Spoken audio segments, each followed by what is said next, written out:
mejor le vaya a ustedes en esto, que es algo que mucha gente no entiende. Muchas veces la gente le coge hasta miedo y no quiere que los que vienen debajo de uno avancen. Y un mindset muy mediocre que no lleva a ningún lado. Y es todo lo contrario. Mientras mejor le va a la gente que pasan por su mano, mejor le va a usted, en todo el sentido de la palabra. Porque primero, la gente ve lo que usted puede lograr. Y segundo, esa persona no necesariamente tiene que convertirse en competencia. Pueden ser aliados. Y aún si son competencias, la competencia es buena.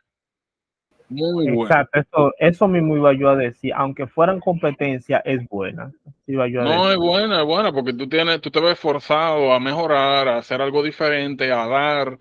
¿Tú entiendes? O sea, eso es positivo, sobre todo para el que viene a quien tú le das servicio, es muy buena. Malo es cuando tú no tienes competencia y tú puedes, porque nosotros no tenemos el problema en general como ser humano que nos acomodamos mucho, ¿verdad? Y si tú no tienes ese empuje, esa necesidad de avanzar para adelante, a veces uno se queda donde está y no avanza. So, eso es excelente, eso es bueno. Y si alguien es mejor que tú, miren, aquí en República Dominicana, yo me acuerdo que yo fui con una persona al inglés a mí me llamaron para de que ser profesor de inglés de inmersión. O sea, me llamaron a mí para testearme a mí y toda esa cosa y que ponerme a la clase. Y yo fui con un compañero mío de la no era de mi promoción, era varias promociones atrás de mí, pero una persona muy inteligente. Y nosotros teníamos algunos gustos en común, eso nos relacionábamos. Y me llamaron a mí para darme el trabajo a mí y yo lo llevé a él cuando a mí me citaron. Y cuando nos dieron los exámenes y todas esas cosas, él quedó en primero y yo quedé en segundo. Y nada más vi una posición y se la dieron a él. Y yo me acuerdo que él me dijo, como, mira, loco, excúsame, yo te quito el trabajo, qué sé yo. Yo no, porque es que yo te llevé, a mí nadie me obligó. Yo te llevé y si tú eres mejor que yo, tú eres más calificado, pues excelente. Y ya yo estaba trabajando en la UNFO, dando clase, no era que a mí me faltaba trabajo o algo así, y él no estaba trabajando. Le dije, o sea, yo estoy bien con lo que tengo y yo estoy feliz, ¿verdad? De que tú entonces ahora tienes un trabajo y eso, y yo no te traje a ti esperando que tú ibas a fallar o algo así, ¿tú entiendes? Yo te traje porque yo sé que tú metes mano, y si tú metes mano mejor que yo, tú eres más calificado, a mí eso no tiene que por qué molestarme o algo así.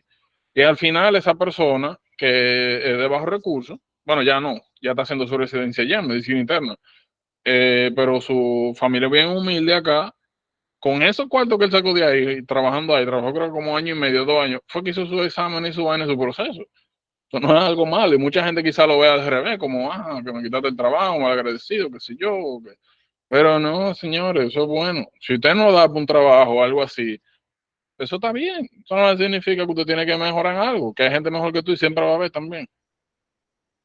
So, nuevamente, yo estaba analizando todas esas cosas y dice, no, yo creo que la mejor manera de tú eh, dar una ayuda es priorizando a quien más provecho le va a sacar, que a veces no es algo que tú puedes hacer, sobre todo cuando es una rifa. So, qué mejor que yo poder ayudar a las personas que salgan, porque no es una carrera tampoco, ¿verdad? Eh, que, que salgan, que estén avanzando en el proceso y demás. O como le dije, nada más tienen que mandarme ahorita se me olvida. Solamente tienen que mandarme hay un permiso que hay que sacar, de eso hablamos después, no se apure, para uno ir al Prométrica, hacer el scheduling del examen. Eh, Eso me tiene que mandar y el reporte de nota ya. Y yo nuevamente con todo el gusto, con todo el gusto. Y como le dije, aquí todo esto echado para adelante porque la gente me recomienda. Yo no ando tirando panfletos en la calle ni promocionándome ni nada de eso. He tenido la suerte que cada vez que yo voy a hacer un grupo, la gente llega. Yo no tengo que caerle atrás a nadie. Y eso yo lo agradezco a la gente que ha pasado por aquí, que me recomienda y eso. So, miren, um, la pregunta que hizo Anthony, muy buena, ¿verdad? Yo honestamente leí lo que mencionaron. Yo no tengo nada, absolutamente nada que agregar ahí. El contraste en la cintigrafía marca las áreas de la glándula tiroides que están funcionando. Si tú tienes ruptura de folículos, tú estás liberando las hormonas preformadas, pero tú no estás haciendo más en ese momento. La cintigrafía va a estar marcadamente atenuada. Nada más que agregar de ahí. A menos que haya alguna otra pregunta o algo no haya quedado claro, por si acaso. Pero si todo claro, eso es. No tengo nada que decir, me alegra. Y yo por eso mismo le digo a ustedes, hablen, participen, griten en el grupo, porque eso ayuda. La pregunta suya, la respuesta de otro, y también ayuda, es un momento para que todos participen, den su opinión y arreglen lo que, o sea, hagan un reinforce de las cosas que están bien y arreglen lo que esté mal. Por eso yo le he dicho, los mejores aliados aquí son ustedes mismos, el grupo. Usen ese grupo, toda la porquería o sea, porquería no, obviamente, pero todas las cosas que le pasen por la cabeza, de preguntas, dudas, cosas interesantes que ustedes vean, algo que ustedes leen, le llama la atención, dele para allá. Ustedes no me creerían la cantidad de veces que yo que yo he tenido la respuesta correcta, no solamente en el examen, sino en la misma residencia, porque alguien alguna vez me habló de algo, me dijo de algo, o discutimos algo, o me corrigió algo. Que yo me acuerdo, pero mire, yo me acuerdo que tal día yo tenía este debate con esta persona y nos sentamos, buscamos el tema y yo me acuerdo que buscamos esto y esto y esto y aquello. Ese tipo de interacciones son extremadamente enriquecedoras y hacen que sea mucho más sencillo recordarse de las cosas. Aprovechen el grupo, interaccionen, hablen, comenten. No subestimen eso, ni tengan ni miedo, ni vergüenza, ni nada de eso. Lo peor que puede pasar es que usted diga un tollo. Y aquí todo el mundo en su momento va a hacer un tollo. Y es el momento de hacerlos. Eso no es malo. Para nada. Y cada tollo que usted haga es un momento donde usted se está asegurando que usted, ese huevo, como dicen por ahí, que usted ese disparate no lo va a hacer en el examen. Solo que por mi perspectiva, eso es una situación donde usted solamente gana, usted no pierde. Aquí nadie puede juzgarlo, aquí no puede decir nada, aquí nadie se va a reír, aquí todo el mundo va a aprender de sus errores, tanto del propio como del de los demás. Así que utilicen ese grupo, hablen y a mí utilícenme, literalmente. Yo le he dicho, toda duda, pregunta, cualquier cosa que usted tenga la mínima inquietud, déjale para allá, que no es pregunta estúpida. Eso no existe. En un proceso de aprendizaje eso no existe. No existe. Eh, por si acaso, las cosas que tenemos pendientes no se me han olvidado, por si acaso. Miren, Toxic Multinodular Goiter. Usted tiene acá. Vamos a buscar nuestra histología.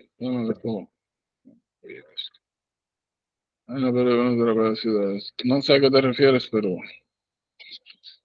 O sea, no sé exactamente a cuál de todas las cosas que yo digo. De que yo no tengo mi teclado. Probablemente vaya a escribir mucha porquería. Mire. Toxic Multinodular Goiter. El nombre bien. Bien claro. Pues fíjate. Tú tienes una glándula tiroides. Tú tienes una persona que tiene signos y síntomas de hipertiroidismo. Cuando tú palpas esa tiroide, tú sientes una pelotica aquí, una pelotica aquí, una pelotica aquí, de peloticas pequeñas, difusas.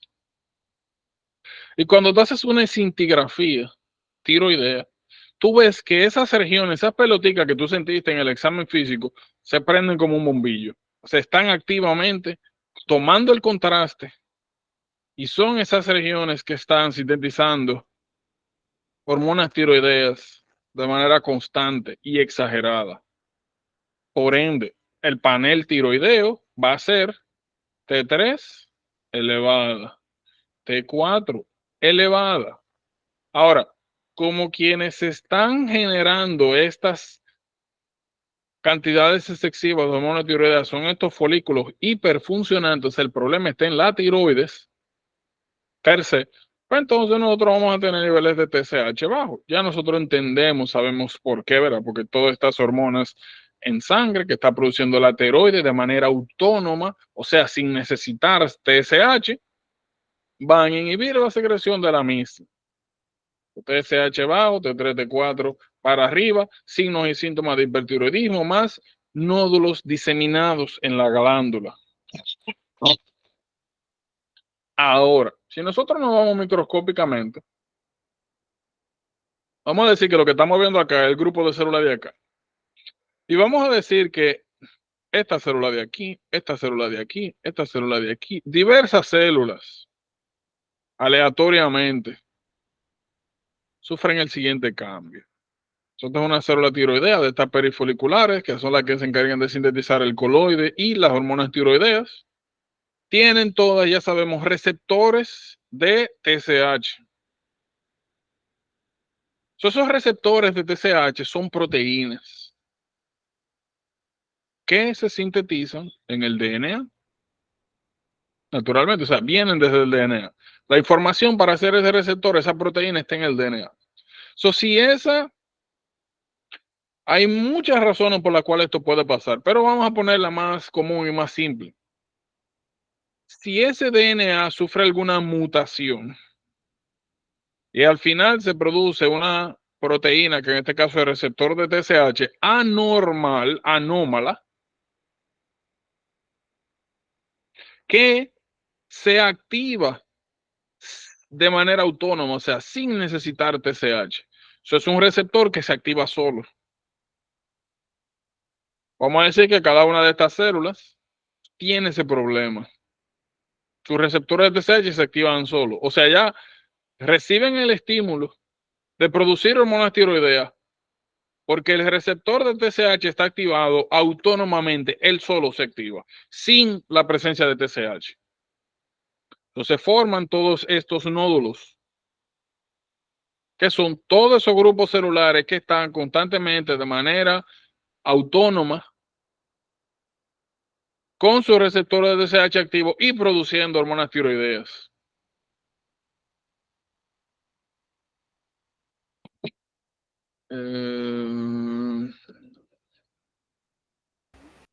O sea, se puede decir entonces que el problema está en la mutación de la proteína que, o sea, en la Del mutación de esta receptor. proteína, de este receptor. Esta Exacto. Entonces, proteína. esto es lo que ustedes van a ver en esa cintigrafía. Muchas zonas localizadas de la glándula tiroides hiperfuncional por ese problema de base. ¿Entendido? Entendido. ¿Alguna duda, algo que no se haya entendido de aquí? Ahora, ya yo se lo dije en la clase pasada, pero por si acaso, cada vez que usted tiene todas estas regiones, literalmente se van a sentir como pelotas en el examen físico.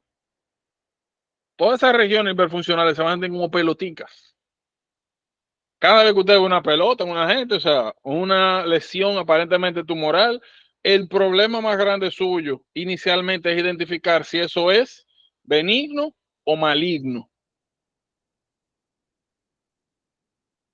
Le había dicho anteriormente, en general, las tumoraciones, las pelotas que usted siente en las glándulas tiroides, si son funcionales, o sea, si producen hormonas tiroideas, o sea, se ven así, prendida como un bombillo en escintigrafía tiroidea, la probabilidad de que sea malignidad no es cero, pero es muy baja. Oye, me falta aquí. Okay.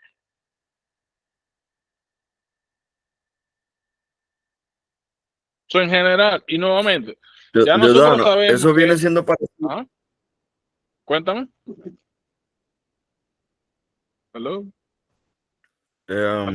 O sea, viene siendo un poquito parecido como la de Graves, porque la de Graves No, se activa espérate. mediante En Graves, la... lo que nosotros. De hecho, míralo aquí. Mira, mira, mira, mira, mira. ¿Dónde está esta vaina? Mira, no tengo mi teclado un poquito perdido en el universo, pero vamos a ser más inteligentes. Voy a poner esto aquí. Pero tú dices igual en qué sentido.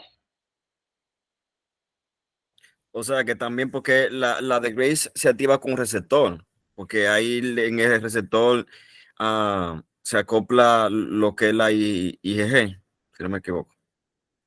Bueno, fíjate, Entonces, mira cómo se ve Toxic multinodular goiter. Mira cómo se ve Graves. En Graves, lo que nosotros tenemos es un anticuerpo anti el receptor de TSH. Nosotros tenemos un agente externo, nuevamente una inmunoglobulina, vamos a decir una IgG, que es anti el receptor de TSH y cuando se pega lo activa. Aquí nosotros tenemos que células de la tiroides tienen el receptor de TSH mutado. Eso es un problema intrínseco de la célula. En Graves el problema es extrínseco.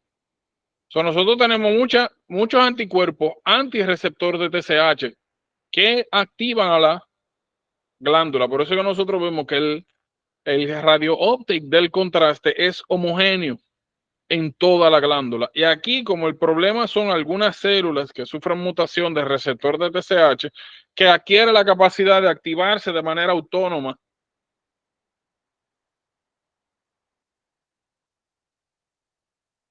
Y son regiones locales, son células individuales.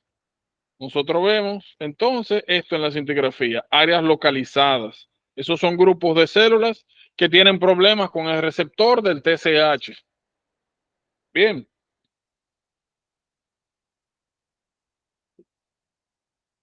Entonces son patologías que llevan a hipertiroidismo, las dos, pero con causas diferentes y como vemos aquí, escintigrafías diferentes. Por eso, porque tienen una etiología distinta.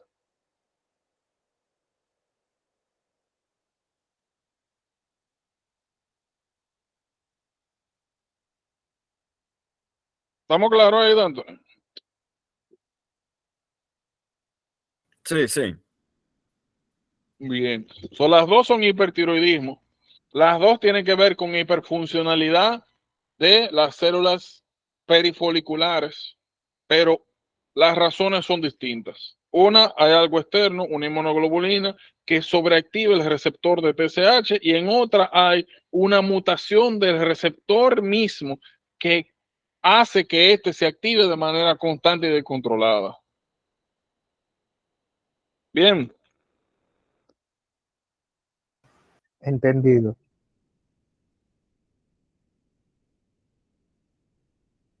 Ok.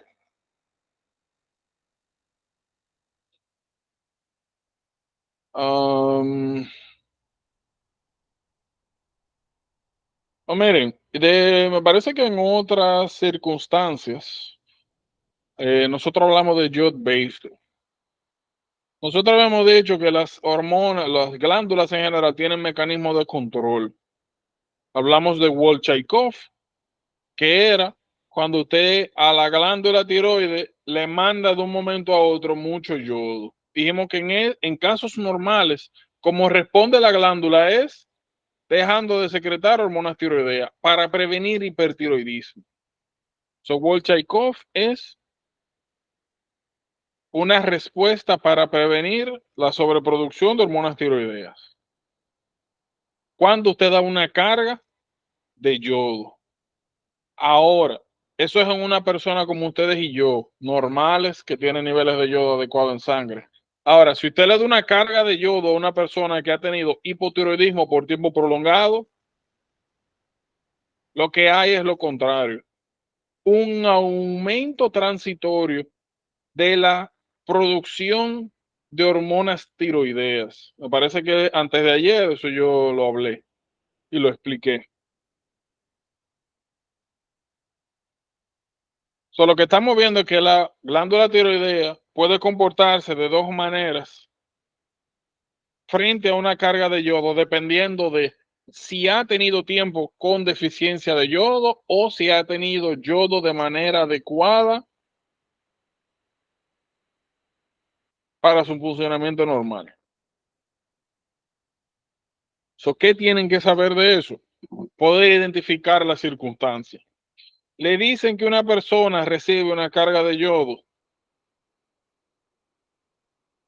y que después de eso desarrolla hipotiroidismo transitorio que se resuelve solo. Mire, es el efecto Wolff-Chaikoff. Es una persona que no tenía deficiencia de yodo. Y eso que yo vi fue un efecto reflejo normal de la glándula. Ahora, tenemos el otro caso. Yo doy una carga de yodo y el efecto que yo veo es lo contrario, un hipertiroidismo transitorio. O solamente con esa respuesta de la glándula yo puedo decir, parece que esta persona tuvo un periodo de deficiencia de yodo. Por eso la glándula sobrereaccionó cuando yo le di la carga. Es diferentes respuestas por el mismo tipo de glándula en dos circunstancias distintas. Listo. Bien. Miren, goiter es lo que le llaman aquí bocio, que es agrandamiento de la glándula tiroides. Solo que ustedes están viendo aquí que ustedes pueden tener una glándula tiroides donde se agranda ella completa o se agrandan regiones de la glándula.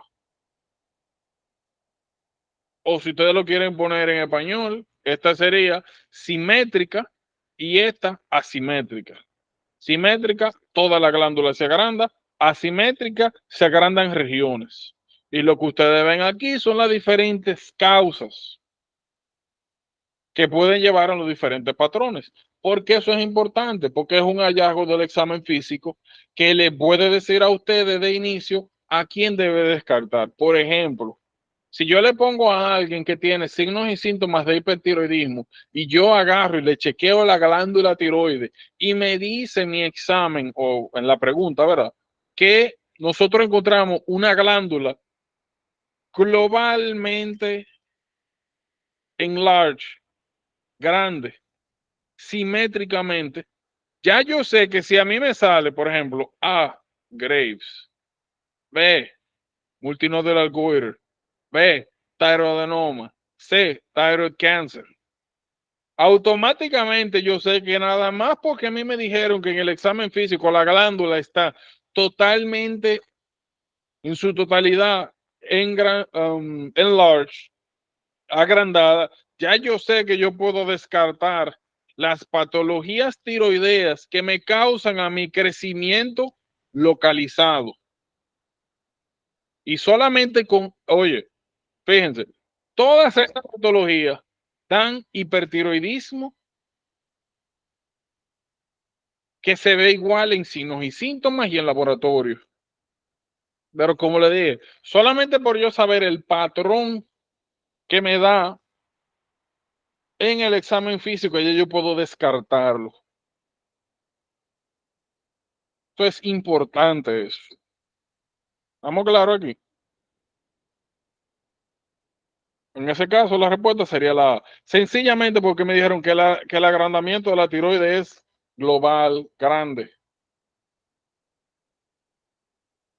Que no es una masita ni varias masitas, que es toda la glándula que está grande.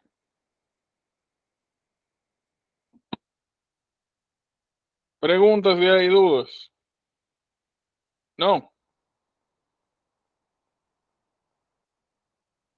Ok. Miren, por último, Thyroid Storm.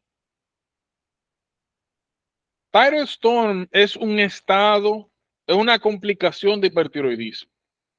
Una cosa es que usted tenga signos y síntomas de hipertiroidismo y otra cosa es que, vamos a ponerlo de la siguiente forma.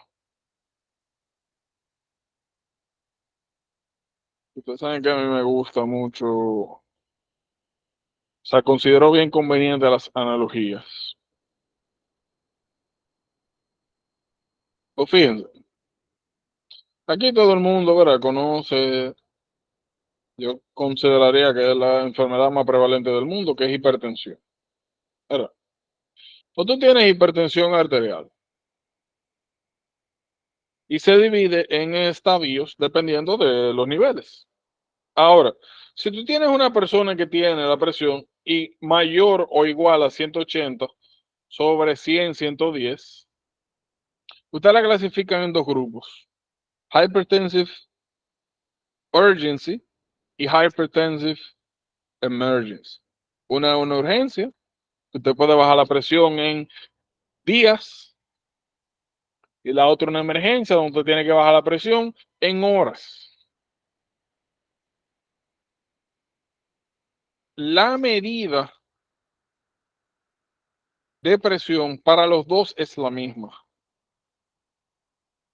¿Eso qué significa eso? Tú puedes tener a alguien con una presión de 190, 100 y tener una hipertensión, una urgencia hipertensiva. Y tú puedes tener a alguien que tiene la presión en 180, 90 y tener una emergencia hipertensiva. Eso está dado, ese efecto, por la definición de cada una. Emergencia hipertensiva es cuando una persona tiene la presión mayor a estos valores, más signos y síntomas de una afectación orgánica.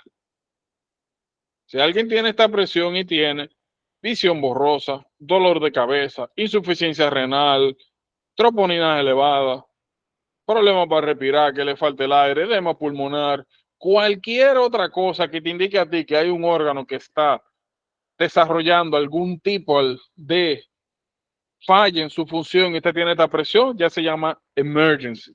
Ahora, a alguien le llega hasta con niveles más altos de presión, pero no hay indicios de que haya alguna falla orgánica de algún órgano, ya eso es urgencia. Usted puede bajarla en días.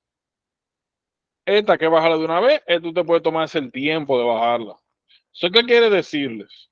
Una cosa es que tú tengas hipertiroidismo y tú lo que tengas son signos y síntomas generales de la patología. Y otra cosa muy diferente es que tú tengas signos y síntomas que te representen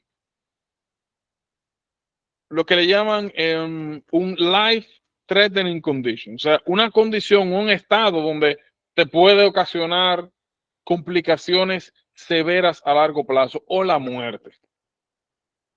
So, en los casos en los cuales yo tengo una persona con hipertiroidismo que presenta un cuadro en el cual aparentemente su vida puede estar en riesgo o está en riesgo de descompensarse, a eso es lo que nosotros llamamos thyroid storm.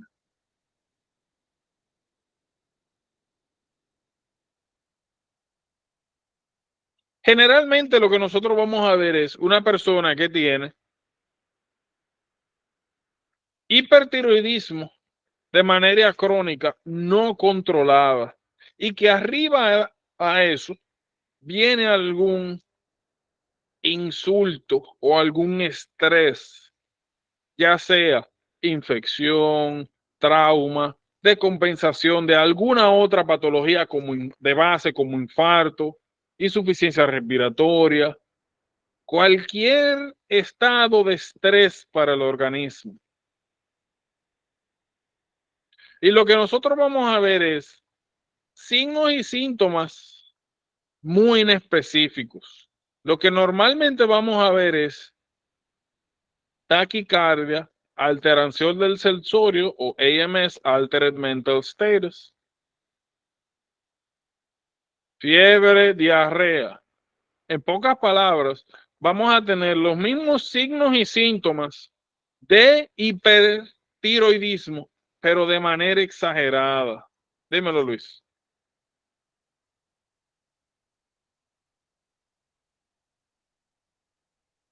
Hello, Luis. No, pues sin querer. Oh, Lord. Eh,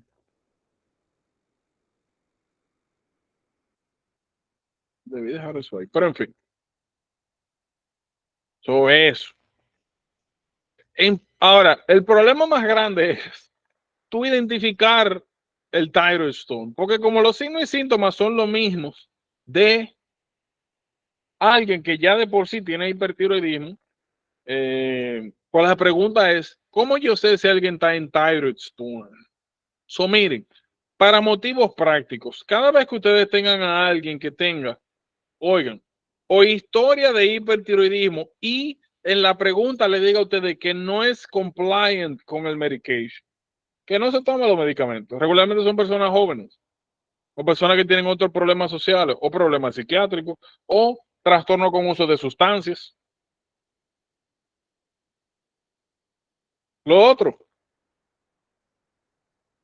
espérense, déjame aclarar esto. En general, ustedes van a sospechar, o vamos a decirlo de otra manera, cada vez que ustedes tienen una condición crónica, es importante poder identificar las personas que están en riesgo de no ser compliant con las medicaciones, o sea, de tomarse los medicamentos como va. ¿Quiénes son esas personas? Personas de edad avanzada, personas que tienen muchos medicamentos, o la combinación, ¿verdad? Personas que tienen demencia, personas que tienen trastornos psiquiátricos, personas que utilizan drogas, personas que pierden de manera recurrente citas médicas. Cada vez que ustedes le mencionen esas cosas y haya una patología que pueda o no pueda ser por esos, o sea, dependiendo de si la gente se tomaba el medicamento o no, tiene que tomar esa cosa en cuenta. Yo le voy a hablar de eso más adelante, pero para mencionárselo ahora. Por ejemplo, más adelante nosotros vamos a hablar de embolismo, tromboembolismo pulmonar o el llamado PI. Normalmente PI, la mayoría de las personas desarrollan, imagínense que esos son dos pies totalmente normales, dos pies. Normal, la mayoría de las personas desarrollan un coágulo en las piernas, en las venas de la pierna que se va a los pulmones. Y en los pulmones, naturalmente, bloquea una área completa arterial y toda esa área, como no le llega sangre, no puede oxigenarla y nosotros lo que vemos es taquicardia, hipoxemia y algunos factores de riesgo. Cirugías recientes, vuelos largos, trips manejando por muchas horas, mujeres que usan estrógenos, algunas hemoglobinopatías, no, perdón, algunas patologías que causan hypercoagulable state, personas que tienen cáncer. Son esos casos, tú consideras embolismo pulmonar cada vez que tú ves a alguien con altered mental status, hipoxemia, taquicardia.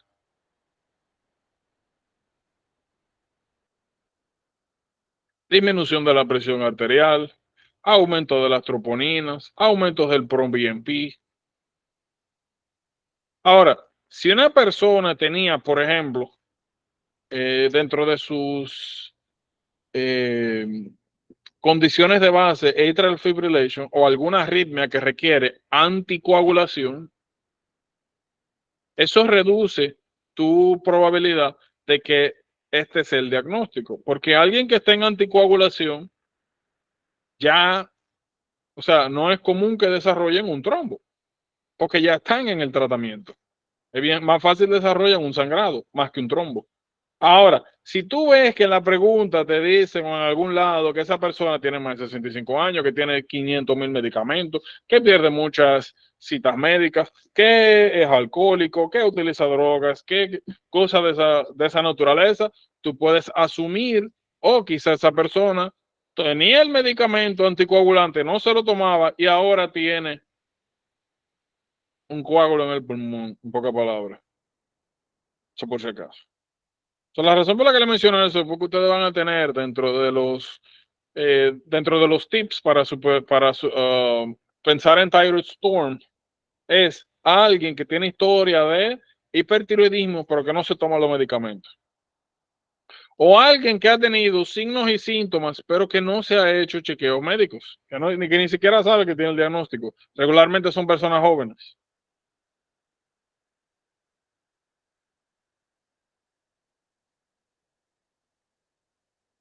y llegan, regularmente son cuadros de emergencia que llegan a la emergencia porque tuvieron un trauma por ahí, que chocaron o lo chocaron o se quemaron, o una infección y entraron a sepsis. Generalmente hay una patología de base. Y arriba de eso, ustedes ven que la patología de base va mejorando, pero la persona sigue con taquicardia, sigue con altered mental status, desarrolla diarrea en el hospital, con cultivos negativos, no es Clostridium C. diff, no hay ninguna patología aparentemente infecciosa. Pues en esos casos particulares, usted tiene que considerar thyroid storm, pero siempre va a haber de base, algo le va a decir a usted que esa persona tiene un problema con la tiroides de base. Por si acaso. Recuerden que antes de ayer hablábamos de que las hormonas tiroideas hay que tomárselas de manera muy particular. Que hay que tomársela con el estómago vacío.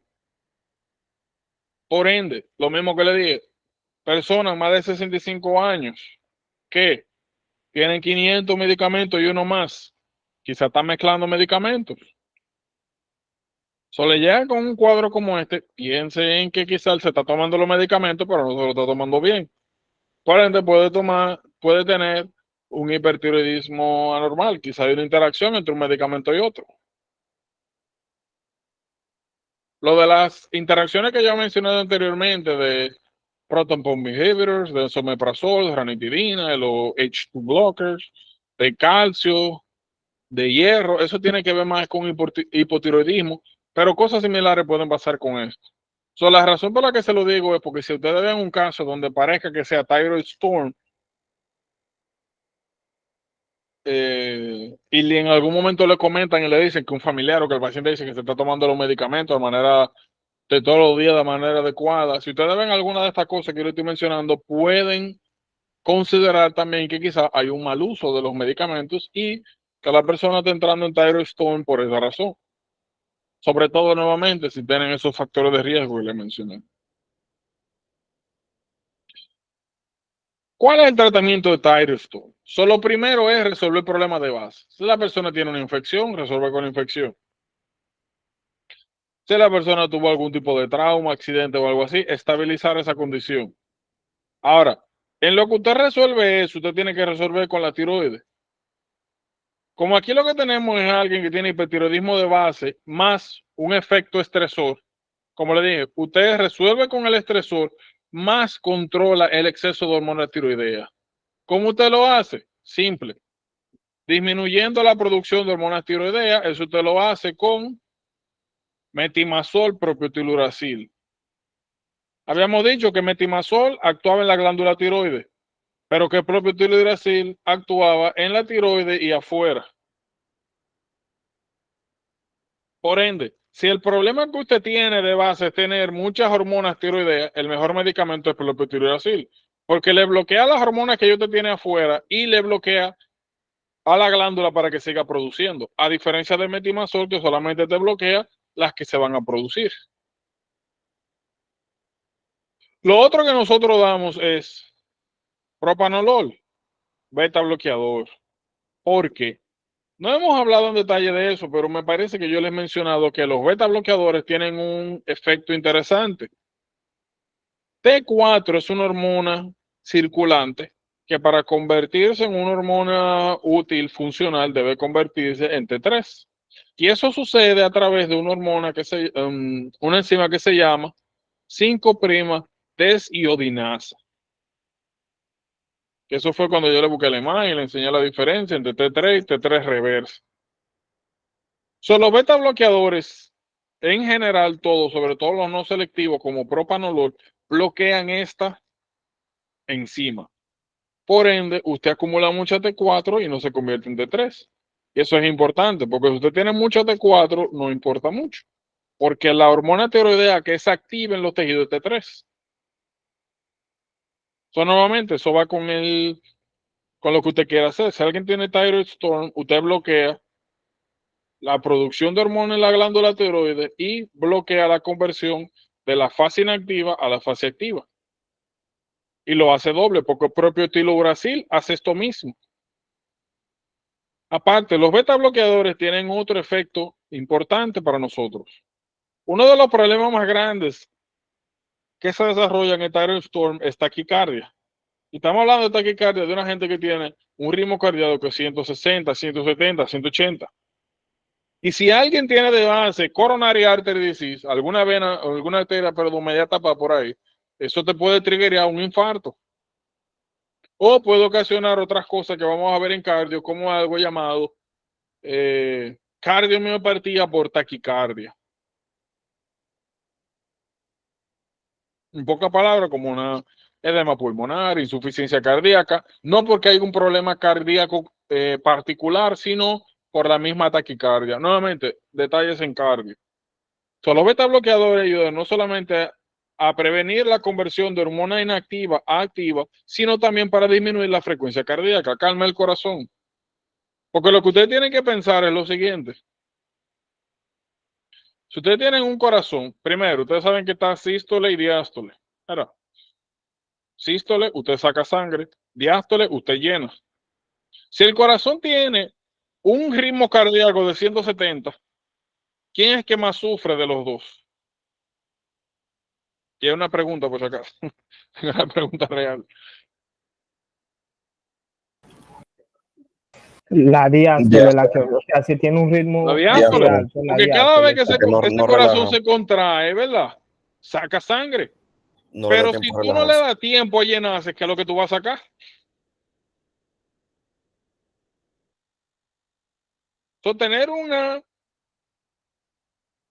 taquicardia tan elevada te compromete el llenado cardíaco. Tú no puedes llenar el corazón en diástole. Eso te puede dar insuficiencia cardíaca, síncope, hipoperfusión. Tú no puedes sacar sangre. Por más rápido y duro que tú te contraigas, si tú no tienes sangre, si tú no tienes el periodo de pausa de llenado, ¿qué tú vas a sacar? No vas a sacar nada. Eso es sumamente peligroso. Sobre todo, como le dije, si son personas que tienen de base algún problema cardíaco. Fácilmente le triggerea un infarto. Bien. Eso que ustedes están viendo ahí, ajá, cuéntame. No, que dije entendido, entendido. Bien. Eso que ustedes están viendo bien en glucocorticoides, oigan bien. En general, ustedes van a dar es propio tiluracil y propanolol. En algunos casos, ustedes van a dar glucocorticoides. ¿Cómo cuándo? Como cuando el Thyrostorm está provocado por algún proceso inflamatorio en las tiroides. El más común que ustedes van a ver es el ocasionado por amiodarona. Amiodarona es un antiarrítmico que puede causar problemas tiroideos.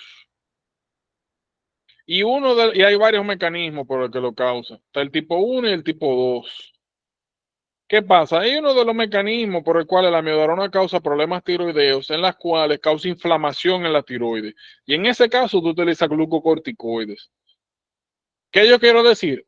En todas los Thyrostorm, usted no utiliza glucocorticoides. Usted utiliza beta bloqueadores, propio tirulacil. Pero en algunos casos sí se utiliza. Ahora, si usted dio beta bloqueadores y dio propio tiluracil y no se resuelve el problema, una de las cosas que usted pueden dar es una carga de yodo. Y ya nosotros sabemos que una glándula tiroides normal que recibe de manera aguda una carga de yodo se inhibe. O sea, una glándula tiroides funcional que recibe una carga de yodo, aunque el yodo es para sintetizar hormonas tiroideas como manera de protección, ella bloquea la síntesis de hormonas tiroideas en respuesta a esa carga de yodo. Que ese fue ya que conocimos, Wolchenkov, que eso es lo más importante. Es un principio que se puede utilizar farmacológicamente. Usted tiene una persona que tiene historia de hipertiroidismo y llegó por una infección, sepsis, lo que sea, se resolvió la infección, pero tiene una taquicardia de 160, 170. O sea, ya el problema no es la infección, sino ahora el hipertiroidismo no controlado, y usted le da beta bloqueadores, máxima dosis, propio tiluracil, y sigue. O la arriba de eso le da un infarto y sigue la taquicardia, lo que viene es darle una carga de yodo. La carga de yodo, nuevamente, de manera paradójica, inhibe la secreción y síntesis de hormonas tiroideas. Simple. Preguntas.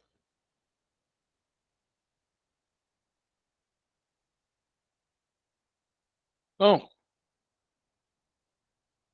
Por si acaso, algo rapidito aquí. Algo que yo me di cuenta cuando estuve pensando en la última discusión que tuvimos, cuando hablamos de diabetes insípido, es lo siguiente.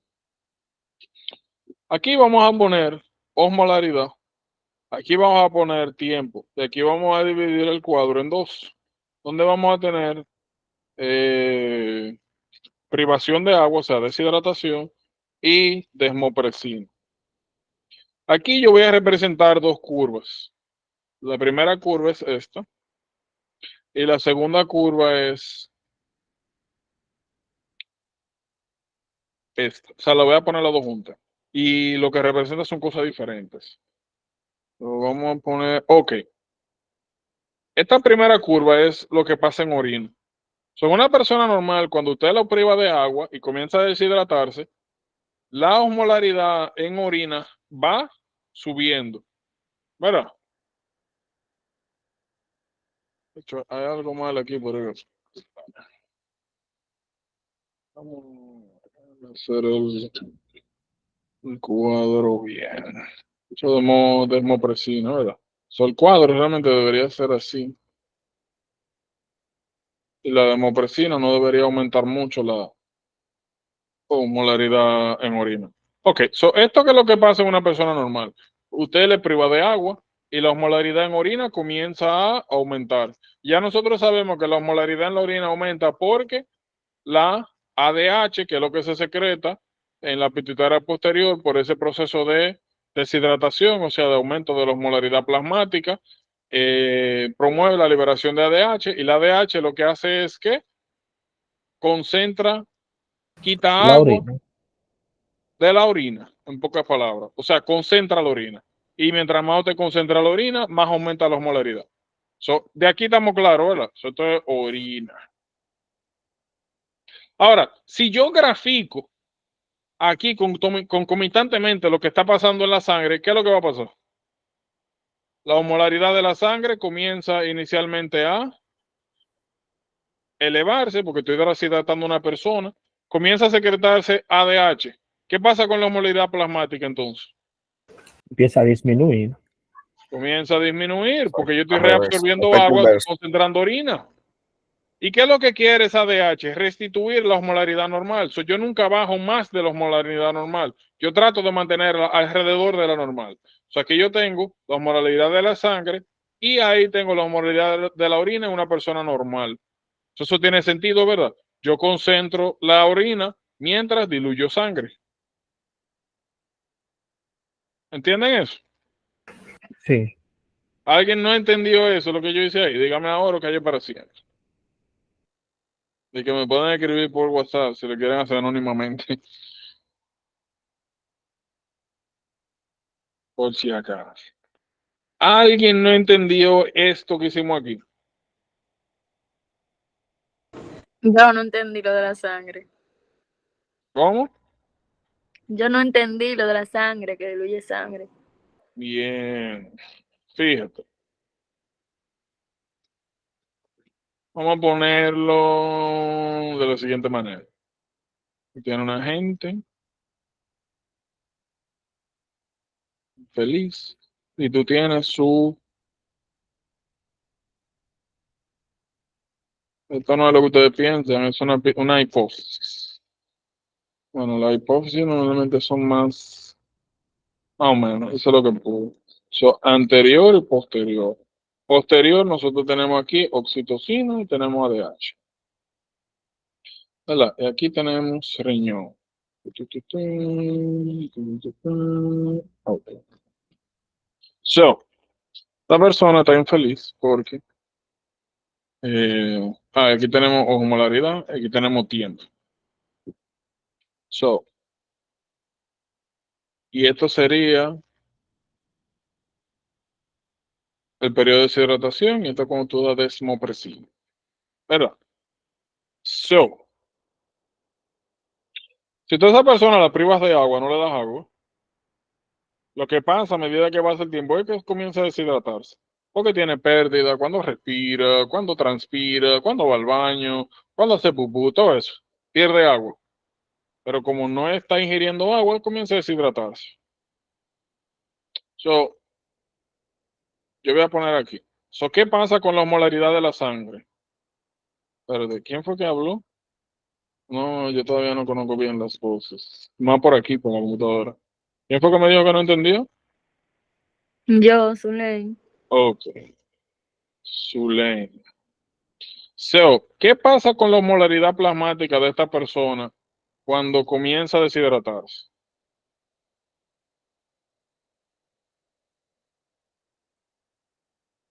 A la osmolaridad, ¿verdad? Puede quedarse normal, puede subir y puede bajar. Y normalmente nosotros nos referimos a osmolaridad como la relación que existe entre soluto y solvente. Y para que tengamos una idea, nosotros decimos que si tú tienes un vaso de agua, bueno, un vaso, y nosotros tenemos aquí 100 mililitros de agua, y nosotros le agregamos una cucharada de sal, vamos a decir que la osmolaridad es 270. Ahora, si nosotros agregamos una segunda cucharada de sal, la osmolaridad aumenta a no 800, vamos a decir a 300. So, mientras más solutos hay, más aumenta la osmolaridad. ¿Estamos claros ahí, Zulen? Zulen. Ujú. So, entonces, ¿qué pasa con la osmolaridad en la sangre de este señor cuando yo lo deprivo de agua? Puede aumentar, puede bajar o puede quedarse igual. Aumenta. So, la osmolaridad, ¿verdad? Como estamos deshidratando, o sea, estamos quitando agua y manteniendo la cantidad de solutos, pues la osmolaridad aumenta. Porque lo que se refiere a aumentar la osmolaridad es que yo estoy concentrando la sangre. ¿Verdad, Chulén? O sea, no estamos entendiendo de ahí. Sí.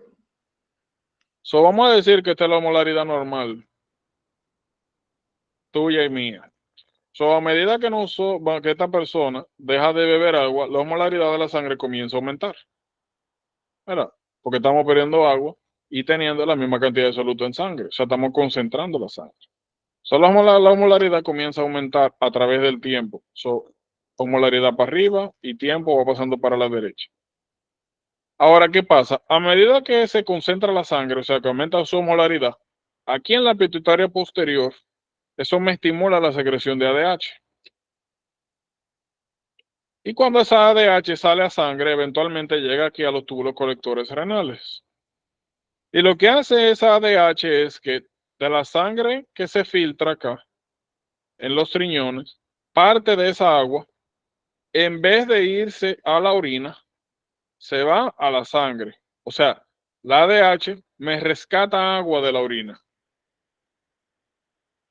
Ahora, si una persona se está deshidratando y ahora la ADH me está causando a mí una reabsorción de agua de la orina, entonces, ¿qué pasa aquí con la osmolaridad azulén?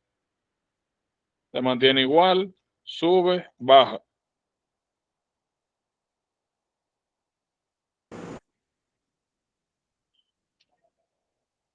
Hello. Eh, yo pienso que sigue aumentando o se mantiene Ok. igual, pero está resolviendo la misma agua. Hay un detalle. Fíjate, esta persona no está tomando agua, ¿verdad? Y parte del agua que está en su sangre, cuando se filtra en el riñón, lo normal es que toda esa agua se vaya a la orina. Vamos a decir que esa persona, antes de todo esto, en un periodo de 1 hora, hizo 100 mililitros de agua. ¿Verdad? Pero ahora, en 1 hora, cuando yo lo deprivé de darle líquido oral, o sea, de darle agua, yo veo que en la próxima hora él solamente hace 30 mililitros de agua. ¿Qué significa eso? Que la ADH hizo aquí a nivel renal que en vez de eliminarse 100 mililitros de agua por orina, yo solamente eliminara 30. Por ende, eso me está causando una reabsorción de 70 mililitros de agua. ¿Verdad? ¿Estamos claros de ahí?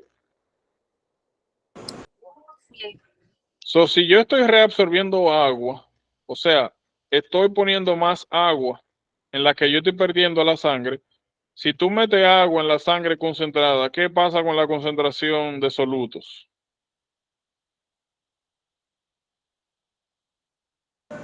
Disminuye.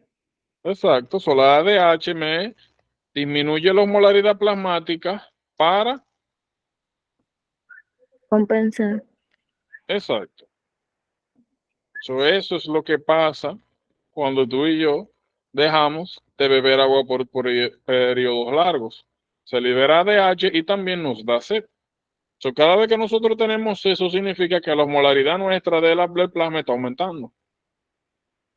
Y a usted le puede dar sed por dos cosas: o no beber agua o consumir sal.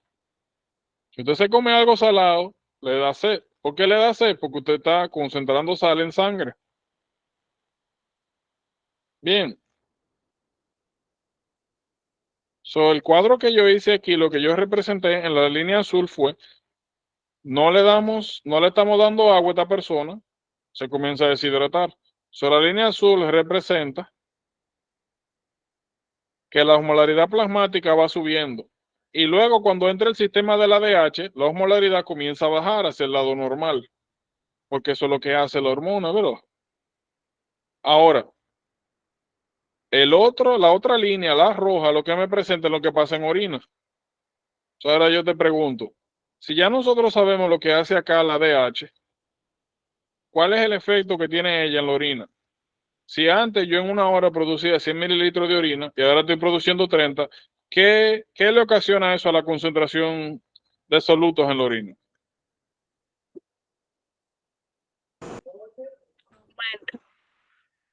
¿Ok? Y si la concentración de soluto aumenta en orina, ¿a qué se traduce eso en relación a la osmolaridad? Que aumenta también. Exacto, pues yo aumento la osmolaridad de la orina para disminuir la osmolaridad en sangre. Eso es lo que estamos viendo acá. Yo aumento la osmolaridad en la orina, ¿verdad? Para disminuir la osmolaridad en sangre. Entonces yo produzco menos orina para redirigir esa agua a la sangre. Ahora sí entendemos el cuadro. Yes. Bien. Ahora esto es una persona normal. Eso es lo que pasa con ustedes y yo. Si estamos en esta circunstancia. Aquí, después que usted aumenta desmopresina, quizá usted pueda forzar un poco la jugada, pero normalmente nuestra ADH ya no da el efecto máximo. So, esto que yo acabo de explicar de manera normal es lo que yo quiero que ustedes me traduzcan en los tipos de diabetes insípida. So, lo que a mí se me ocurrió es que es mucho más fácil tú separar las líneas y ponerlas, qué pasa en la sangre, qué pasa en la orina, en cada una de las patologías. Esto es lo normal. So, ¿qué significa qué significa todo esto? Yo le expliqué lo que pasa normalmente. Ustedes ahora se tienen que sentar y decir, ok, ¿qué es lo que pasa en diabetes insípida central total y parcial? ¿Qué es lo que pasa en nefrogénica total y parcial? Y lo que ustedes van a graficar es cómo se comporta la osmolaridad en sangre y cómo se comporta la osmolaridad en orina en esta patología, en el mismo gráfico y de manera separada. Porque aquí yo solamente grafiqué lo normal, para no tener 500 rayas y no confundirse. ¿Me entendieron eso?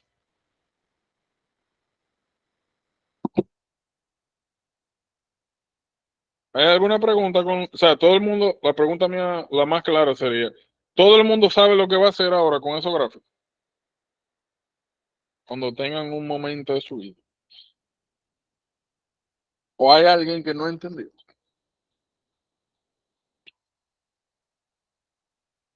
Asumiré que que su silencio es sí. No, no es silencio, lo que pasa es que estamos subiendo el pulgar para arriba, a 2 manos. Ay, que esa vaina no me hace bulla, tienen que Yo sé. ponerme la mano. Lol. Pues ya. So, yo estaba pensando en eso, en cómo diablo yo explico. Yo explico esta vaina más sencilla. Yo creo que la mejor manera es eso, como graficar las dos cosas juntas y uno sabe. Déjame poner a cargar. Ahí como yo le dije, yo le expliqué lo normal. Ustedes se sientan con el poder de Cristo y, y revisan a ver cómo ustedes pueden aplicar eso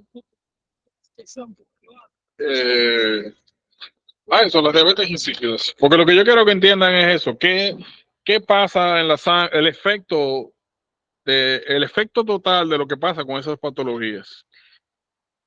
Y no quiero que eso particularmente sea de que yo explicárselo ya, sino que sea ustedes que me digan a mí.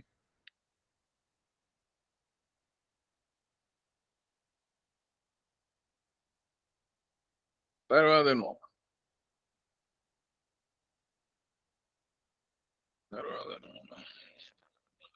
Miren, vamos a poner una tiroides. Espérense. Vamos a ver esto.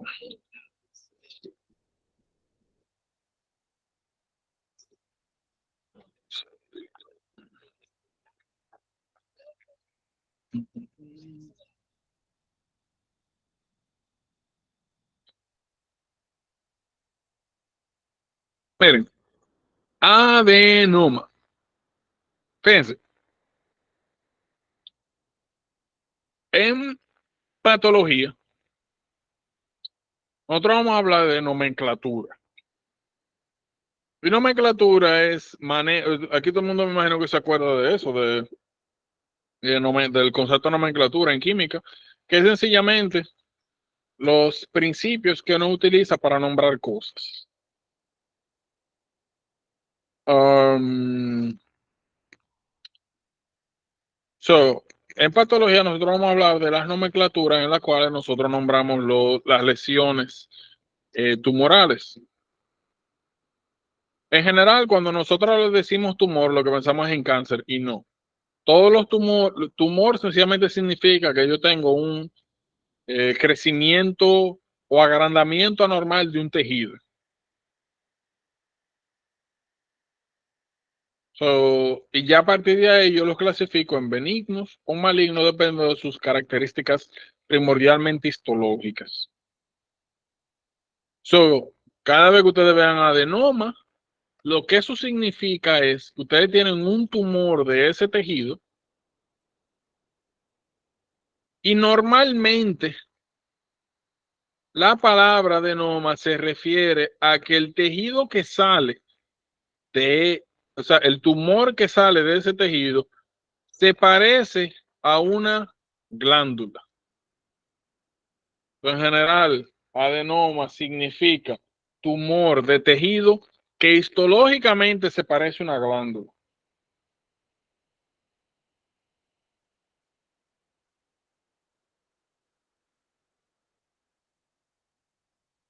Entonces, imagínense, como siempre, ¿verdad? Que es una glándula tiroides.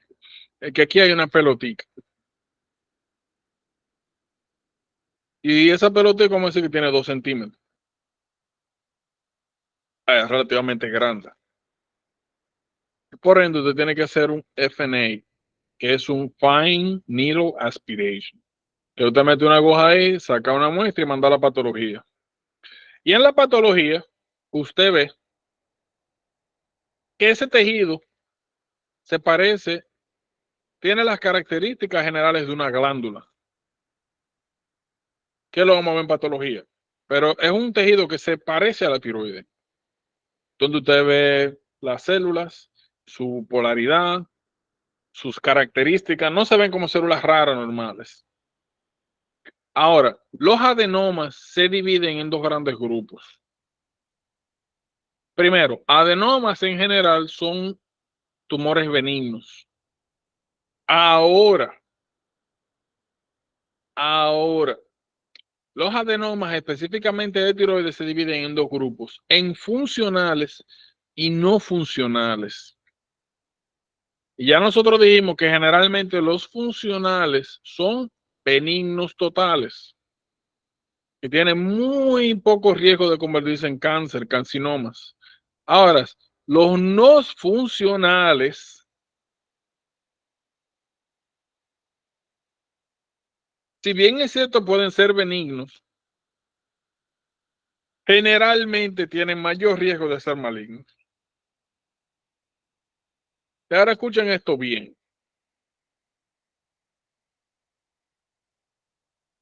En particularmente tiroides. Tiroides es el único órgano en el cual la histología es esencial para distinguir entre un cáncer específico y un adenoma específico. Los dos son tumores, pero este es maligno, este es benigno. Entonces, fíjense, en las tiroides, para que me entiendan un poquito mejor, tú puedes tener tiroides y tú puedes tener aquí una tumoración, una pelota. Y tú le puedes hacer, como le dije, una aspiración con aguja fina y tú puedes encontrar dos cosas. Una es que el tejido sea glandular y muy parecido al de la glándula tiroides. Generalmente eso significa que es benigno. Y generalmente las tumoraciones tienden a tener un tejido alrededor con el que se forma una especie de cápsula. Miren, follicular thyroid carcinoma versus adenoma. Como le dije, no tengo mi teclado, si estoy escribiendo un repertorio. Vamos a ver si nosotros... Ok, vamos a tomar esta. Oh, esto es lo que necesitamos.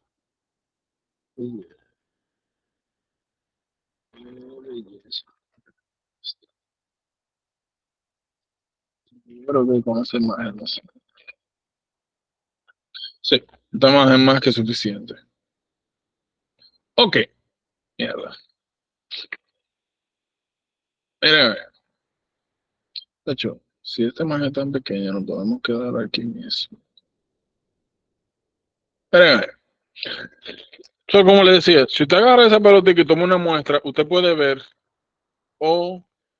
esto. Fíjense. Diablo, pero esta imagen no se ve tan bien como me gustaría. Es una excelente imagen. Y es todo lo que necesitamos. Bla, bla, bla, bla, bla, bla. Vamos a estar encontrarla. Esa imagen está muy chévere. Pero me interesa ahora mismo esta.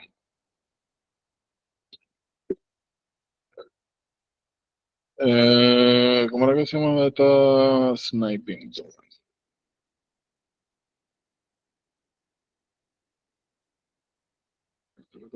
Según la esta imagen es súper, súper, súper, súper. Todo lo que necesitamos está aquí.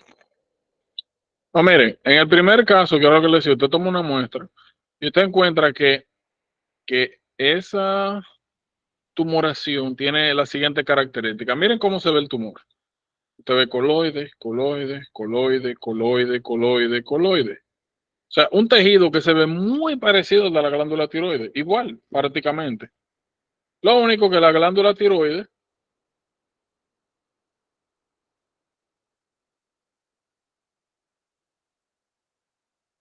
thyroid histology. Miren la única diferencia. La tiroides está llena de coloides y de vez en cuando tiene un poquito de agrupaciones de células. Aquí lo que nosotros tenemos es muchas agrupaciones de células y pocos coloides. Igual parece tiroides. Tiene la arquitectura general de tiroides. Pero esto se ve extraño. Que hay muchas células y pocas tiroides. O sea, pocos coloides. Parece tiroides, pero no totalmente normal. Ahora, Si ustedes ven aquí arriba, ustedes ven estas capas, se ve como capitas. Pero eso que ustedes están viendo ahí es la cápsula que envuelve esa lesión. Y como ustedes ven, todo el tejido relativamente normal está dentro de esa cápsula. Ahora, usted tiene una pelotita y usted le hace una biopsia. Si lo que usted ve es esto, primero aquí vemos mucho material amorfo, como le dije, como por capas. Esa es la cápsula. Y nosotros estamos viendo acá que ese es el tejido tiroideo. Aquí nosotros notamos dos cosas de manera general. Una, aquí yo no veo ni un solo coloide. Yo veo un regalo de células, una arriba de otra. Yo no veo coloides. Esto no se parece tanto a tiroides. Lo segundo, yo estoy viendo que el tejido este raro, extraño, que yo saqué de la tiroides, está invadiendo, se está metiendo en la cápsula. Se está penetrando, no está respetando la cápsula, a diferencia de aquí. No se ve como tiroides y está protruyendo, está invadiendo la cápsula. Eso que usted está viendo ahí es la diferencia entre folicular adenoma y folicular carcinoma. Ahora, los carcinomas usted lo van a dividir en dos grupos, en in situ o con posible metástasis. Por ejemplo, este es in situ. ¿Por qué es in situ? Porque esta protrusión todavía está dentro de la cápsula. Ahora, si yo quito aquí toda esta cápsula y este cáncer estuviera fuera, o sea, estas células cancerígenas estuvieran fuera de la cápsula, ya no es in situ. In situ es eso mismo, que está en el lugar del tejido, que no ha salido. Si no fuera de ahí, usted tiene que comenzar a sospechar metástasis, que ya se salió del tejido, ya tuvo acceso a vaso linfático, ya tuvo acceso a los tejidos circundantes, que ya posiblemente comenzó a invadir. ¿Entendimos eso?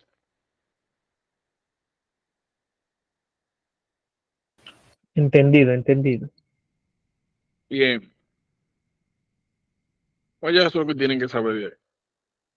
Por si acaso, no me cojan miedo, no es de que si ustedes me preguntan algo, yo lo voy a tosigar por nombre, apellido, no. Lo que pasa es que si usted me pregunta algo, yo tengo que asegurarme de que yo no solamente estoy hablando, sino de que nos estamos entendiendo y que estamos aclarando.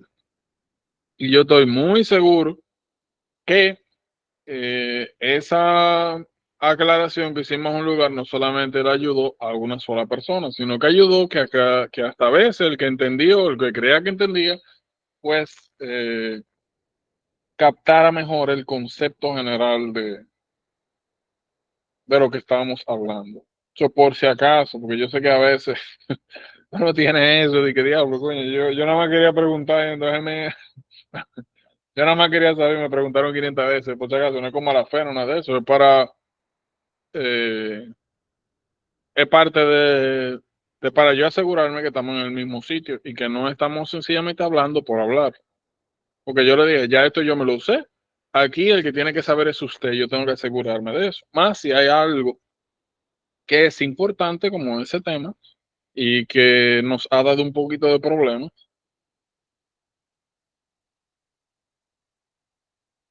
Porque nuevamente ya mi examen yo lo cogí.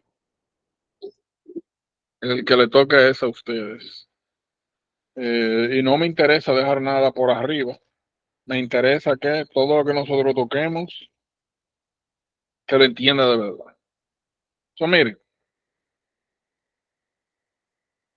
Y está recibiendo contrato de más de 300,000. Digo, está recibiendo oferta de contrato de más de 300,000. Y no, todo qué eso. va. Nosotros vamos todos para allá, no preocúpate. No, yo sé que sí, aquí yo lo he dicho desde el primer día, aquí no hay nadie, yo aquí con todo el mundo he hablado, yo todo el mundo he visto más o menos qué. Y si bien es cierto, yo me puedo equivocar, como me he equivocado en otras veces y se lo he dicho. Yo he tenido gente que yo mismo le he dicho, oye, deja esto. Yo se lo he dicho a ustedes, sí, claro. Y han tirado para adelante, dando para allá, me callan mi boca. Y yo feliz, yo feliz. Eh, y en general, o sea, lo que quiero que entiendan y tengan eso claro. Pero yo tiendo a ser bastante selectivo con qué cojo, qué dejo. Hay gente que yo sencillamente les recomiendo, háganlo después.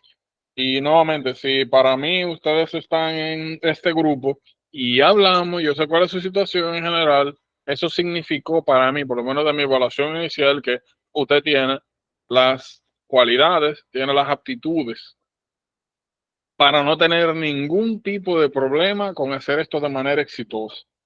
Ya de ahí en adelante realmente depende de cada quien, de lo que esté haciendo y de cuál sea su circunstancia personal, porque como ya hemos hablado en otros casos, una cosa es el proceso, otra cosa es la vida. A veces uno tiene unos planes, la vida tiene otra, y la vida es complicada. Y aquí hay muchos factores eh, que uno muchas veces no controla, porque usted no controla que ahora mismo, qué sé yo, de la cosa que pasa, que alguien se enferme en su familia, usted tenga que hacer un sacrificio, qué sé yo, o usted mismo que tenga que dedicarse a otra cosa, o que tenga cosas externas, ¿verdad? Que no le permitan avanzar de manera adecuada. Eso está bien circunstancial también. Y yo le he hablado de mí, le dije de mi historia personal. Porque ahora yo, como tú dices, o sea, yo le mando ofertas de trabajo, lo que me llega y eso. Y yo ahora puedo decir que puedo elegir qué es lo que voy a hacer. Pero hace que 4 años, 5 años, yo estaba en los zapatos de ustedes. Igual que no sabía ni tenía idea de lo que iba a hacer cuando iba a entrar a una residencia, que no sabía tener la incertidumbre de qué es lo que yo voy a hacer, si lo voy a lograr, si, igual que ustedes. Yo nunca me sentí confiado de ninguna manera yo me sé esto, yo estoy preparado, no, todo lo contrario. Que independientemente de cuál haya sido mi historia, yo estuve en los zapatos de ustedes no hace mucho, igual, y me sentí igual que ustedes. Créanlo o no lo crean, porque es muy fácil cuando tú ves a la otra gente del otro lado, decía, no, eso es mentira, mira, tú estás ahora explicando esto, y mira, tú tienes esto, o mira, tú estás haciendo esto y aquello, mira, tú has hecho esto. Es muy fácil, pero aquí todo el mundo en algún momento ha logrado algo. Y lo que tenemos todo en común es que nos graduamos de medicina. Aquí no todo el mundo conoce personas que estudiaron medicina con ustedes y no lo hicieron. Y quizás con ustedes, a veces esas personas hasta tenían más posibilidades que ustedes, quizá económicas, quizá intelectuales y no, o no lo hicieron, o todavía están en el proceso. Eso lo mismo pasa con esto. Y ya después que ustedes se graduaron ahora, hay mucha gente que está en la universidad que dice, yo quisiera estar como tú.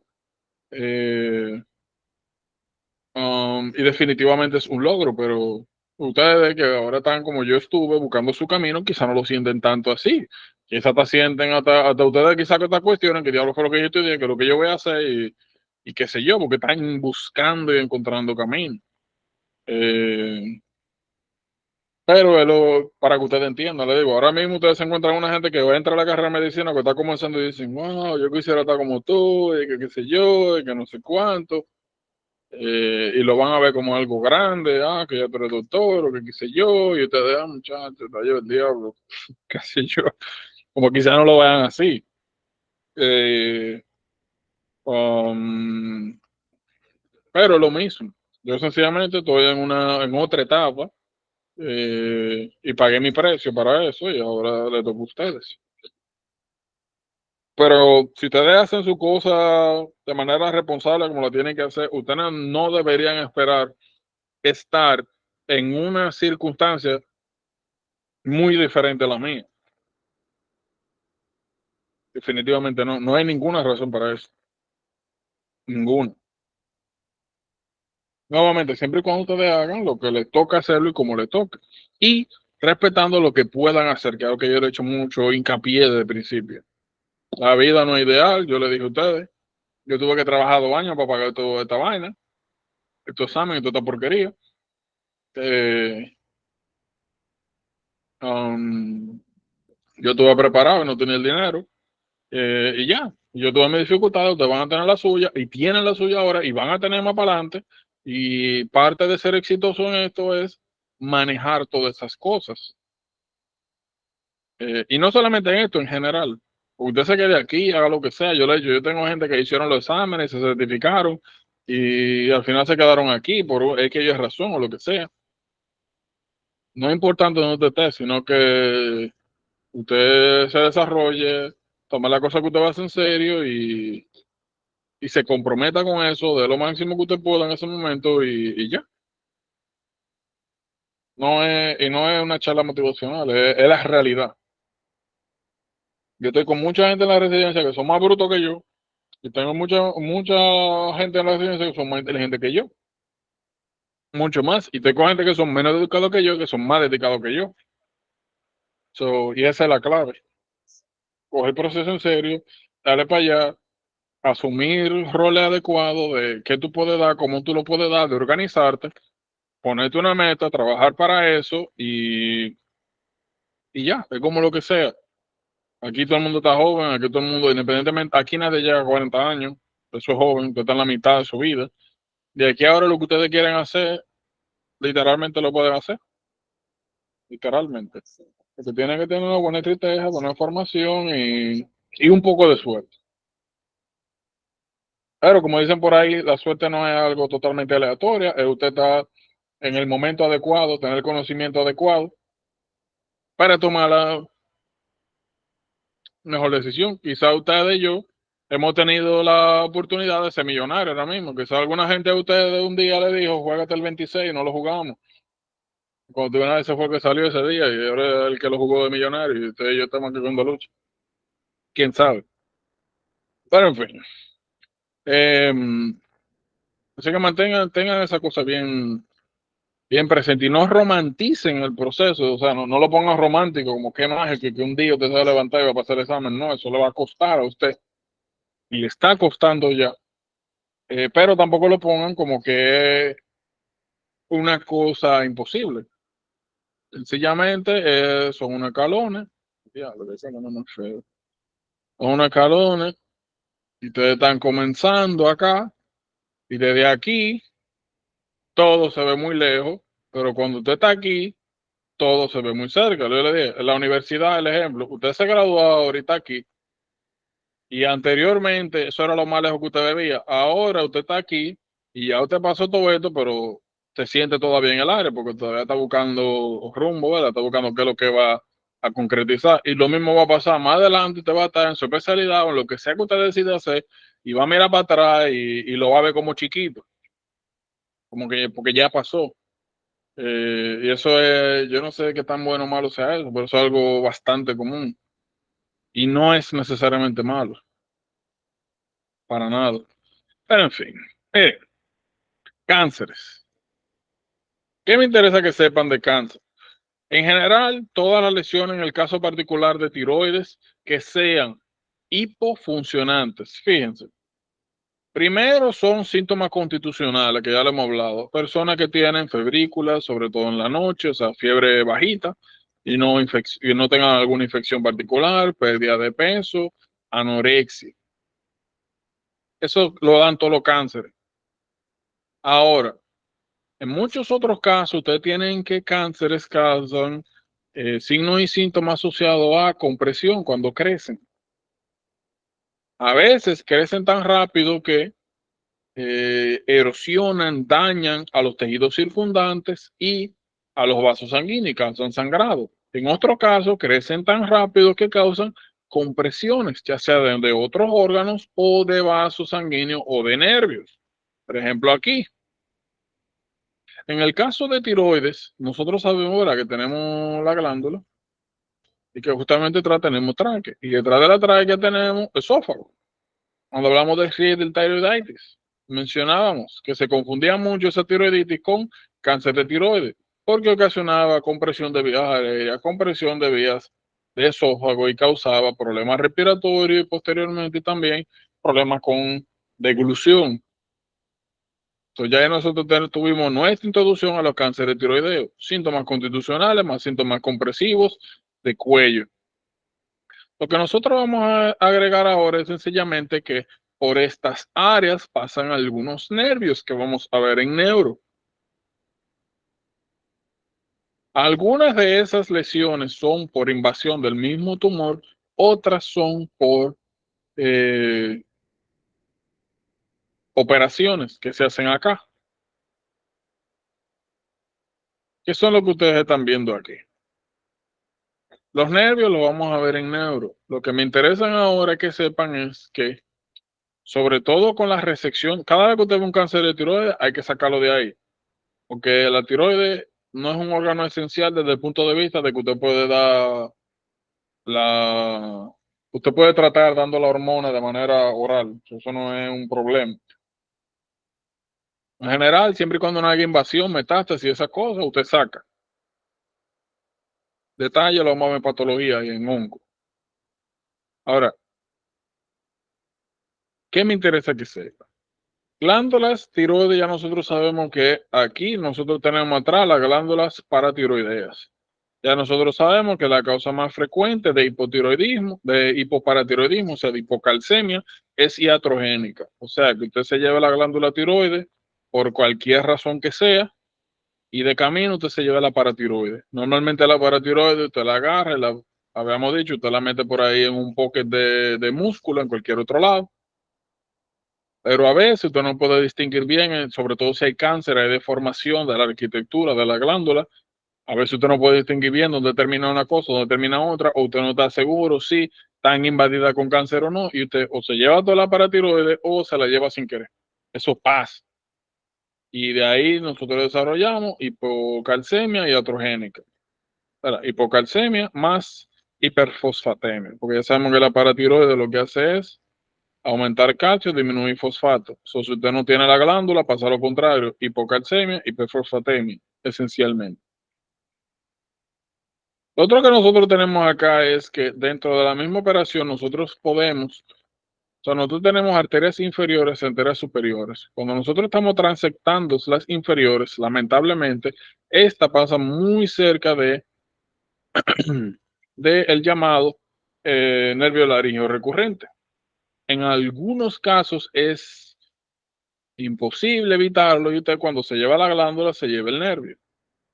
Una persona que luego de pasar por una tiroidectomía o algún tipo de trauma, acordando que le den un machetazo, que qué sé yo, de una puñalada, que tuvieron un accidente de tránsito y se llevaron un lado por ahí, que le dieron punto, bla, bla, bla, y que después de eso estaba hablando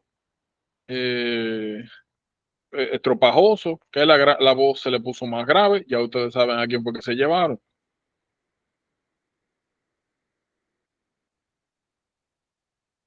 Bien, eso que ustedes están viendo aquí, déjenmelo tranquilo ahí. ¿Por qué yo le digo tranquilo? Puede sonar extraño, pero en algunos casos particulares, el tratamiento de algunas patologías puede cambiar. El caso más común es esto. Personas que su vida, por así decirlo, depende de algunas funciones, uno tiende a ser o más conservador o más agresivo con algunos tratamientos. Por ejemplo, personas que cantan, que son cantantes, sobre todo famosos, o sea que su vida depende de eso, tienden a tener algunos tratamientos un poco diferentes a lo de la población general cuando se trata de cosas que pueden alterar su voz. Lo mismo pasa con deportistas, lo mismo pasa con eh, personas que utilizan la mano en su quehacer y demás. Esas son consideraciones especiales. Pero sí es importante que conozcan el nervio, qué pasa y en qué condiciones se consideran. Y esto se lo menciono por si ustedes ven que el tratamiento para todo el mundo en una patología es X cosa, y después le ponen una persona, o sea, y le ponen una pregunta con una persona que tiene un oficio particular y le ponen el tratamiento que usted siempre ha visto para esa patología, usted pone eso y la ponen mala y después le dice que es otro. En esos casos particulares consideré que quizás la razón principal por la cual el tratamiento no es el que siempre usted ha visto es por algo vinculado a la ocupación de esa persona. En algunos otros casos, sencillamente por interacciones farmacológicas. Eso nuevamente lo vamos a ir viendo más cuando hablemos de patologías o terapias que tienen que ver con ocupaciones. Pero para que tengan el concepto. Miren, lo que nosotros estamos viendo acá básicamente son los diferentes tipos de cánceres de la glándula tiroides.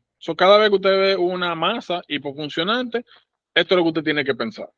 Ahora, cada uno de estos, usted lo va a considerar, ojo, o lo que para refrasearlo, la manera en la que usted va a distinguir cuál es el tipo de cáncer va a depender de la historia, de algunas pruebas, de algunos hallazgos histológicos. Este es el que hablamos hace un momento. Follicular carcinoma, ya nosotros sabemos que se ve totalmente igual que el adenoma folicular de tiroides.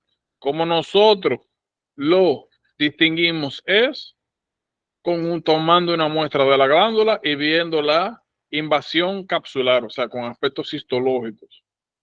En general se ven igualitos. Eso es importante. Ahora, otra cosa. Eso lo vamos a ver más en patología. Hay algunas características generales que nos permiten a nosotros saber histológicamente el potencial maligno que tiene una lesión tumoral. Ahora, en algunos casos, la lesión tumoral, como vemos ahí en follicular carcinoma, es un tejido que se va a ver igualito que el normal. Pero en general, como principio general, cada vez que ustedes vean que una lesión tumoral, aunque se vea normal, está invadiendo tejidos circundantes, rompiendo su cápsula, invadiendo un vaso sanguíneo, invadiendo tejido nervioso, eso es una condición que indica malignidad, aunque histológicamente se vea normal. Algunas de las cosas que nosotros vamos a ver es esto. Algunas de estas malignidades están asociadas a mutaciones puntuales. Esas son cosas de memoria que tienen que sabérselas. ¿Por qué? Porque ustedes le pueden poner que una gente que fue a la consulta porque ha notado que ha tenido problemas para respirar de manera adecuada, que cuando traga cosas de consistencia dura, como carnes o cosas así, que siente que se le queda la comida de camino, y que ha notado un bulto en la parte anterior del cuello. Cuando usted chequea en el lóbulo derecho, tiene aparentemente una masa. Usted hace una ultrasonografía y se ve que es una masa que es grande, que aparentemente tiene calcificaciones, que tiene una vascularidad alta. Todas estas cosas que mencioné son indicadores de posible malignidad. Usted decide hacer una biopsia con un fine needle aspiration. Y cuando usted hizo el fine needle aspiration, no le dicen qué fue lo que encontraron en el fine needle aspiration, pero le dicen que la masa dio positivo para una mutación positiva a la RAS. Esto que usted está viendo ahí es el PPAR-Y, lo vamos a ver en fármaco. Hay algunos medicamentos y algunas patologías en bioquímica que vienen por ahí. Zellweger syndrome. ¿Cómo se llaman estos medicamentos que ayudan a disminuir triglicéridos? Fibratos actúan por unos genes parecidos a eso. Lo que quiero decir es que le ponen algo que sugiere carcinoma o alguna malignidad de tiroides, y lo que le menciona, lo que le dicen es cuál es la mutación que encontraron presente. O le pueden poner la historia que le mencioné más la imagen parecida a la que le enseñé ahorita.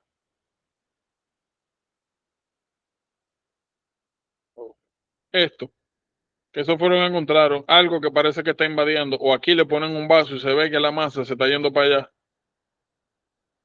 Y le preguntan, ¿cuál de las siguientes mutaciones podríamos encontrar positivo acá? Y le ponen RAS, BRAC, P53, proteína de retinoblastoma. Todas esas son cosas que vamos a ir viendo de camino, ¿verdad? Pero para que tengan una idea, le pueden preguntar por características histológicas, le pueden preguntar por mutaciones particulares que se ven. Estos detalles son importantes. Lamentablemente son cosas de memoria. No es que esto tiene algo particular que causa esto, no, son asociaciones, para llamar asociaciones epidemiológicas. Que cuando usted estudia 500 millones de gente que han tenido patología y tú ves que la mayoría de la gente tiene mutaciones de esto. Bien, comencé por aquí porque ya vimos las características generales y cómo diferenciar uno de otro. Ahora lo que estamos sumando cosas. El otro que vamos a ver es papillary carcinoma, que es muy probablemente uno de los más famosos que ustedes van a ver acá. Por esto, porque hay características patognomónicas que nosotros encontramos en histología. Miren, thyroid papillary carcinoma. Vamos a buscar Orphan Annie. Miren, eso parece que eran unos muñequitos de quién sabe cuándo. Oh, wow, Twitter. De quién sabe cuándo. Y tienen estos ojitos raros.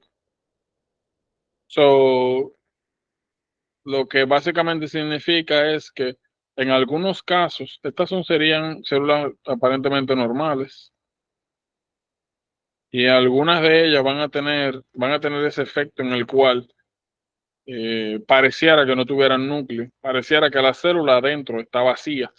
Eso es lo que le llaman los ojos de Annie Orphan. Esos eran unos muñequitos, como le dije de antes. Ahora, desde lejos, si nosotros nos dicen que esto es un tejido, que esto es una biopsia de tiroides, ya nosotros estamos viendo que hay cosas que están mal. Porque eso parecen células perifericulares. Pero nosotros habíamos dicho anteriormente que las células perifericulares regularmente eran células pequeñas, homogéneas, y que adentro lo que veíamos era coloide. Aquí yo no estoy viendo coloide. Y eso que ustedes están viendo ahí son vasos sanguíneos. Desde lejos ya yo sé que aquí esta no es una tiroide normal, que hay pérdida de la arquitectura que uno normalmente ve. Donde tuve todas las células perifoliculares, que tuve el coloide bien bonito, y las células parafoliculares. Yo no estoy viendo nada de eso, estoy viendo alteración de la arquitectura. Dentro de esa arquitectura veo células que parecen que están vacías. Orphan Annie. Bueno, quizás esto sea papillary thyroid carcinoma. Lo otro que nosotros vamos a ver es esto. Samoma Baris. El detalle con Samoma Baris, que no son solamente estructuras que salen en cáncer de tiroides, sino que vamos a ver que salen, por ejemplo, en otras patologías, como en tumores de sistema nervioso central, como meningiomas. Ahora, en general, cada vez que ustedes vean estas estructuras concéntricas, que se ven literalmente como si fueran, qué sé yo, cebolla mal pelada, sobre todo en tiroides, no busques más papillary thyroid, células vacías o estas estructuras concéntricas en tiroides, no busques más papillary thyroid carcinoma. Listo. Ahora, ¿qué es importante que sepan de acá? No solamente son sus características histológicas, hay factores de riesgos importantes. Primero, red mutation, BRAF mutations. Red lo vamos a ver un poquito más adelante cuando nosotros hablemos de los llamados MEN, aquí mismo en endocrino, que son una serie de patologías 1, 2, 3, que se caracterizan por tener genes específicos mutados y una constelación de diferentes cánceres que tienden a aparecer de manera conjunta.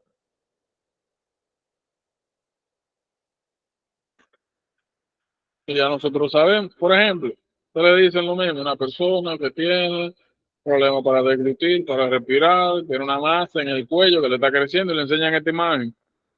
Ustedes ven, mire, esos son los órganos de la Orphan. O ven esto, mire, esos son cuerpos de sanoma. Probablemente es un papillary thyroid carcinoma. Ya eso usted lo sabe nada más con esa información. Ahora, a ustedes le pueden preguntar perfectamente, escuchen bien, ¿cuál de las siguientes mutaciones usted esperaría encontrar en este tejido? Y usted tiene que acordarse. PRAF, es red, es P53, es retinoblastoma proti. ¿Cuál es la que está mutada? Eso son cosas que hay que saber ya de memoria literal. Y hay asociaciones. Otra cosa que le pueden preguntar.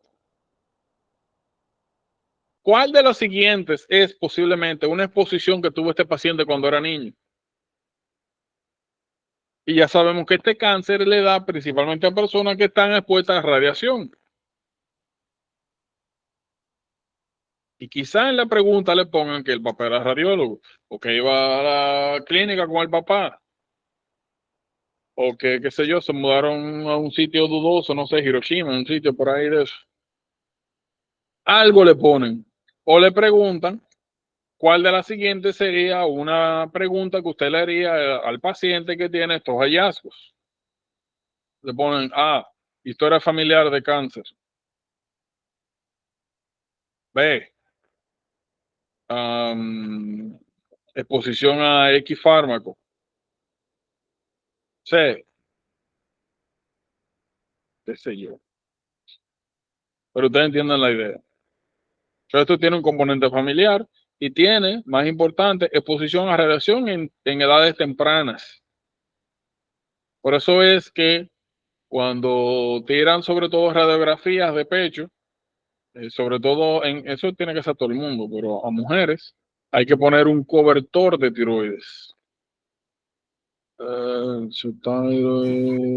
Y diría también que cuando le hacen la panorámica también para los odontólogos. Debería esto. Toda la gente que le tiren una radiografía en general, ya sea cabeza, cuello, donde sea, sobre todo si es cabeza y pecho, deberían tener esto, sobre todo mujeres que son especialmente susceptibles. Es un protector de tiroides para que no le den los macanazos, o sea, para que no le dé la radiación. O un niño, qué sé yo, que tenía, por ejemplo, se lo pueden hacer un disguise. Un niño que tenía caries de manera recurrente, le tiraban radiografía, qué sé yo, 2 veces al año, algo así, y ahora tiene un tumor de tiroides.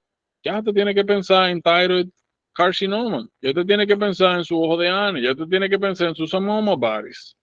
Esas son las relaciones que hay que hacer y son las cosas que le van a enseñar para que usted pueda hacer su diferencial. Bien, ahí se fue. Y las mutaciones, como le dije, importantes. Uno, patologías, carcinoma que usted le menciona, mutaciones, eso es importante.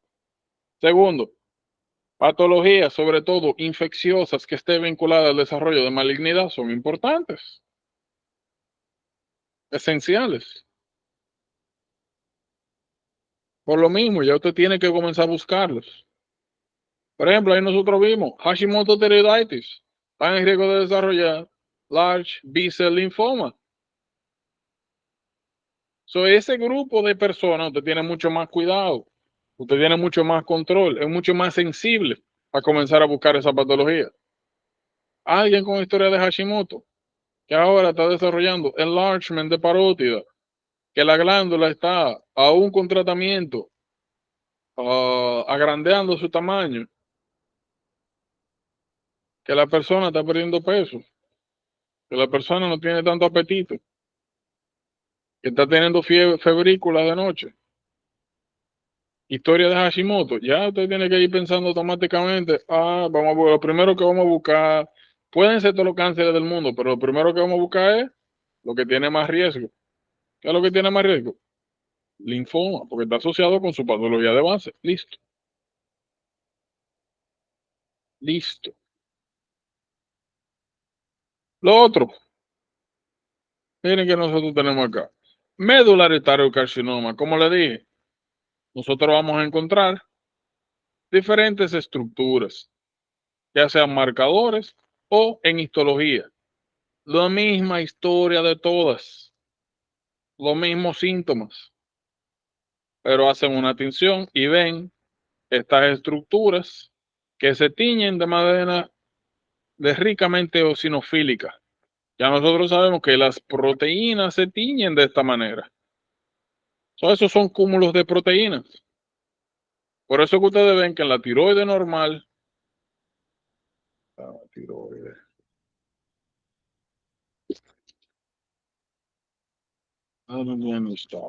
Ok. Pero, por ejemplo, aquí, ¿qué es lo que nosotros tenemos en el coloide? Tiroglobulina,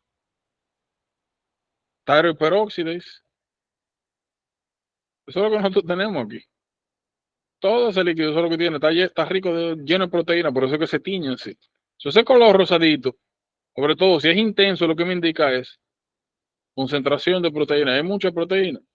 Aquí lo que nosotros estamos viendo es que nosotros tenemos estas regiones que no son coloides ricamente teñidas. Eso automáticamente tiene que hacerlo ustedes pensar, si ustedes ven esas acumulaciones de ese tipo de estructuras en cualquier tejido, amiloidosis, de una vez, Congo-stain, de una vez, amiloidosis.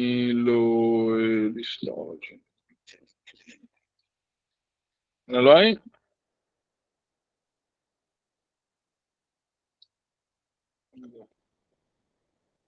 ¿Míralo ahí? Todo eso que ustedes ven ahí pintado en rojo son proteínas de amiloides que se resaltan únicamente con eso. Vamos a poner Apple Green. Miren, a ver. Este es el mismo Congo Red con otro tipo de luz. Todo eso que ustedes ven prendido como un bombillo son proteínas de amiloides. Esto es una característica que no se ve en los otros tipos de cánceres de tiroides.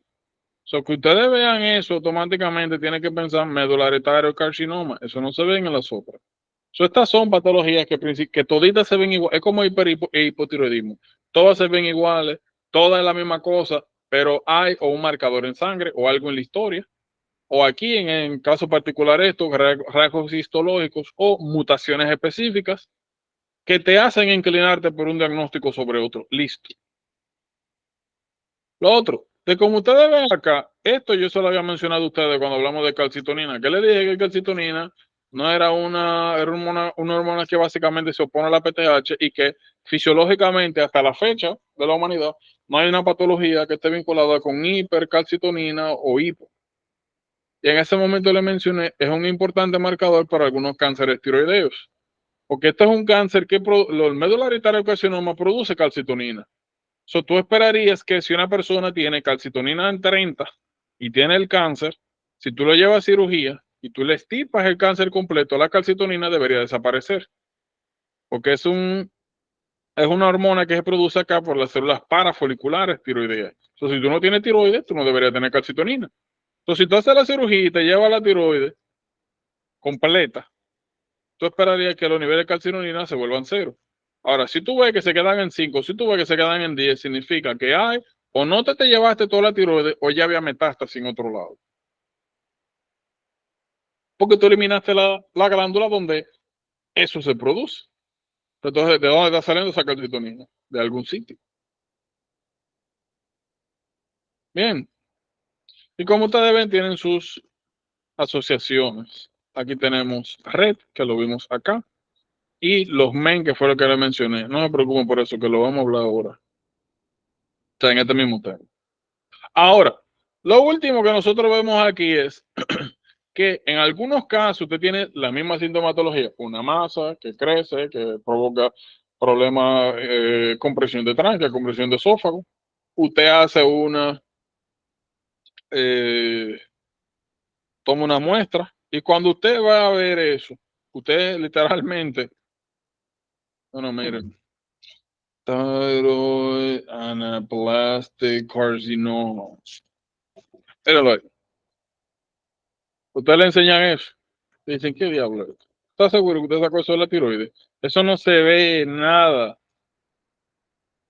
Miren cómo que se ve la tiroides. Eso no se parece en nada a la tiroides. No tiene ningún tipo de similitud con la glándula de manera normal. Nada. Yo no veo un coloide, yo no veo una célula perifolicular, parafolicular. Yo lo que yo veo es un tumulto de células. Yo tengo una pérdida total de la arquitectura. A mí me sacan eso de una masa que está en la tiroides. Yo digo, esto es anaplásico, esto se jodió. Es el cáncer más agresivo, es el peor, hace metástasis de una vez, invade, se lleva todo. Y por si acaso, eso es un concepto que no solamente se aplica a tiroides en general. Todos los vamos a hablar de eso en patología, que es lo que le llaman el grading, que es que usted compara el tejido el cáncer con cómo se ve ese tejido de donde viene normalmente, y mientras menos se parezca al tejido normal, más maligno es. Y el peor que usted puede tener es este anaplásico, donde el tejido que usted está viendo en histología no se parece absolutamente en nada al tejido normal. Ese es el anaplásico. Y como ustedes ven, está asociado a mutaciones particulares. Regularmente es, como mencioné, agresivo, rápido. Eso, usted tiene una pelota hoy y en un par de meses usted tiene un pelotón. Entonces, si usted ve progresión rápida, piensen en esto. Si a ustedes le enseñan un hallazgo histológico que nada que ver con el tejido normal, que ya usted sabe cómo se ve, piensen en eso. Y más aún, ya yo le dije, ustedes, por ejemplo, ya nosotros vimos acá, le ponen eso. Una persona que vino porque no puede tragar bien, porque no puede respirar de manera adecuada, tiene una masa en el cocote, le enseñan eso, y ustedes le ponen, ¿cuál de las siguientes serían mutaciones que usted podría encontrar? P53, B, Red, C, BRAF, D, ¿cuál otra? PPARY. ¿Cuál de las siguientes sería una mutación que usted esperaría encontrar en ese tejido? Dice, ese vaina no me parece absolutamente nada, esto es anaplásico, probablemente sea esto. Entonces, esas son las metodologías que van a utilizar ustedes para preguntarle estas cosas. Bien. ¿Estamos claros ahí? Sí. O mañana Yo nosotros seguimos. ¿Perdón? no, te iba a Dime. preguntar algo. Que yo estaba viendo una pregunta de un síndrome que se llama Lee Fraumeni, Libraumeni. creo. Se Ajá, asocia Libraumeni. al carcinoma anaplásico, porque yo leí en esa pregunta que tenía la mutación en TP53, o sea, va por la misma línea todo. Sí, Libraumeni, como tú mencionaste, es un síndrome que nosotros vamos a ver en bioquímica, que es eso, un cuadro sindrómico donde tú ves personas que tienen un reguero de cáncer en diferentes órganos, particularmente asociados, tienen en común ese tipo de mutaciones.